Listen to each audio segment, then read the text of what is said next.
I want to first of all say, salam alaikum. Peace and blessings be upon you all.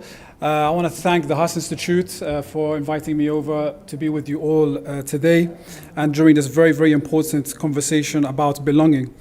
I wanted to start off by reflecting about the idea that we're all human creatures.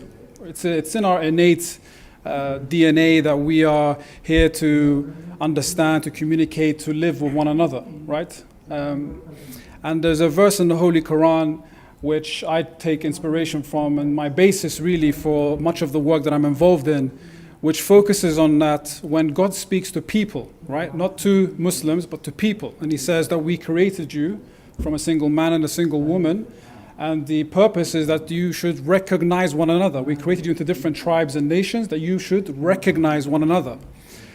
And the key operative word here is recognize, right? Not to know, but to recognize. And a lot of the conversation that Professor John Powell spoke about this morning, the key word again is about acknowledging one another, irrespective of our differences and where we come from. And that's a very, very powerful message for me. And actually, a lot of the focus that we're talking about today and over the past 3 days is primarily focusing on we are all different in this room, right? And we should all accept our full versions of who we are. And actually accepting that is the first step to truly achieving a sense of belonging, right? Sense of belonging is a feeling, right? There are places which you travel around the globe. Me personally, for example, I've traveled from London.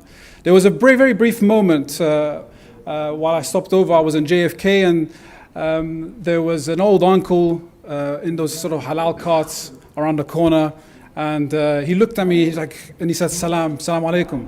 And I was like, wa alaikum salam, and then he's like, so where are you from, etc. That very brief moment, provided me a sense of belonging, right? Irrespective of the fact that it's a city that never sleeps. There are people that are completely glued into their phones and, rush hour traffic, very different to the lifestyle out here, for example.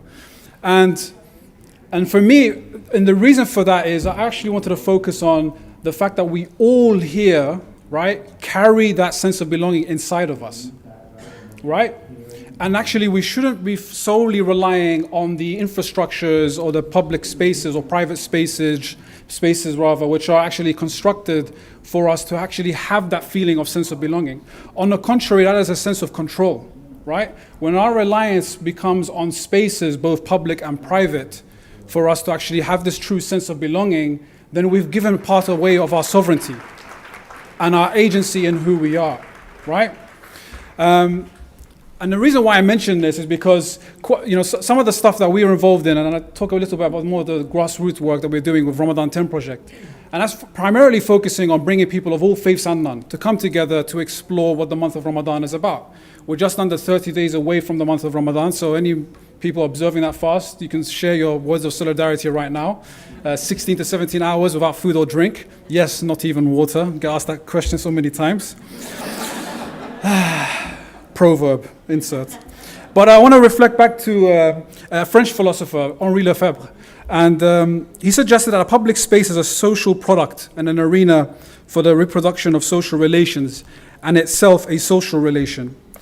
So he argued that space continues to be appropriated for purposes of daily life as people live and work in the city from which they have been evicted. So this notion of public space clearly suggests that it is an integral part of the community, right? So the fact that you leave home, go to work, you're in public space. The fact that you step out of this hotel, you're in public space. It surrounds us all.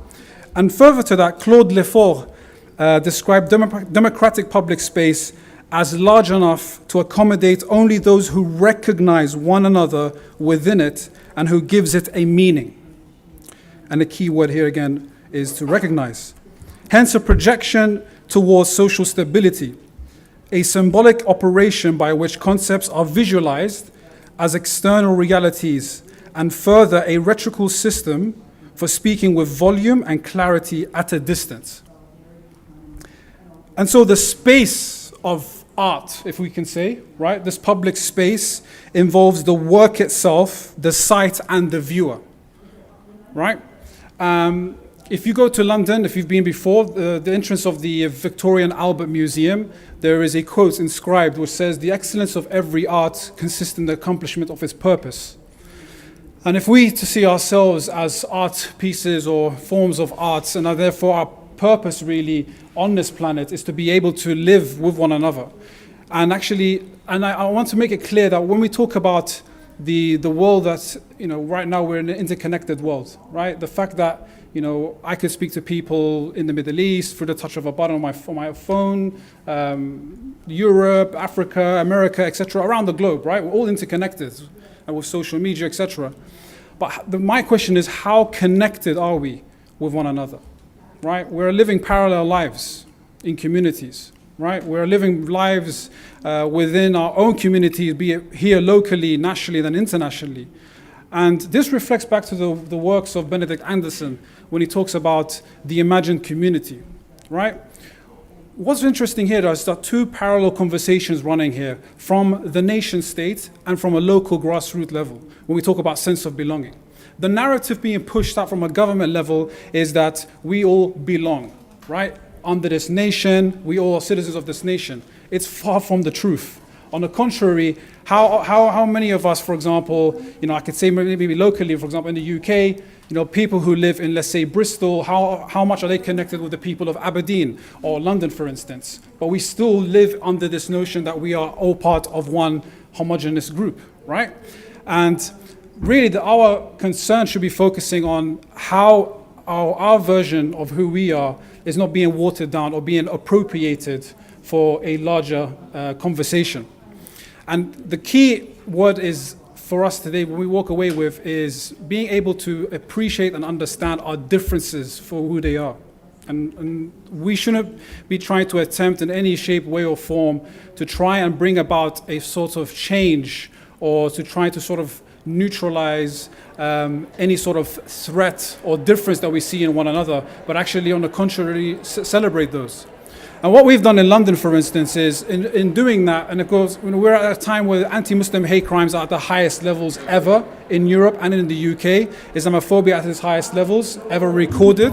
And what we found is that in London, primarily focusing on young people, so 80% of our guests who come and attend these open iftars, we call, are under the age of 35. We have found many, many young Muslims, both male and female, have a sense of empowerment in their identity and their faith, and in their confidence of their faith, and feeling very, very open about practicing that in the public, as well as also being mindful that I'm also confident of my citizenship.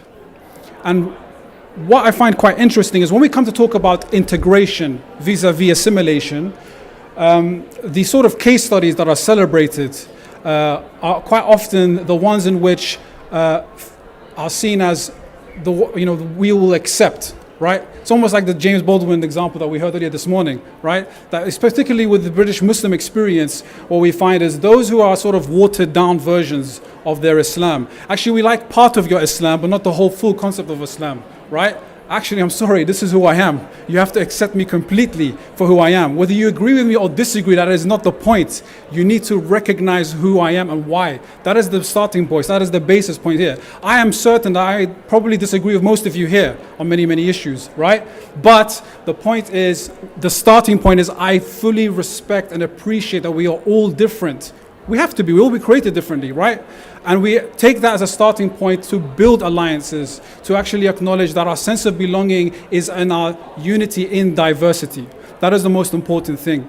I'd like to end with a lovely quote who is someone that I personally look up to and is an idol, a leader, a poet, a legend, Muhammad Ali.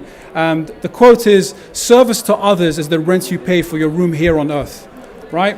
And we all in this room here have a duty to do what we can, both on a local, national, and international level, to affect change on a local level. Like I said to you, I mean, most of the people that we've hosted now over 70,000 people across the globe. We've had 10 cities, 4 continents. We're inviting people over food conversations to understand more about our differences and who we are really. And creating that space which is owned by the people who are constructing that narrative which is being spoken about them, which is very, very important. Quite often we find that the narrative being taught or spoken about British Muslims or Muslims in general are not Muslims, right? Which is the part of the process, part of the problem here, is that we need people who are from that community to stand up and actually afford them that space. And finally, I want to end on this point. When we leave today, I want us to try and start thinking from a different perspective, which is we shouldn't solely rely our sense of belonging on the spaces that are provided to us, or the spaces that are provided for us, or the spaces that are available even. I would push further and say we need to go out there and create these spaces, right? It's enough about thinking about where are these spaces. Go out and create. That is the biggest form of change that we can have, is that we think innovatively. We think about creating these spaces and building those alliances together to effect real and true form of sense of belonging. Thank you very much.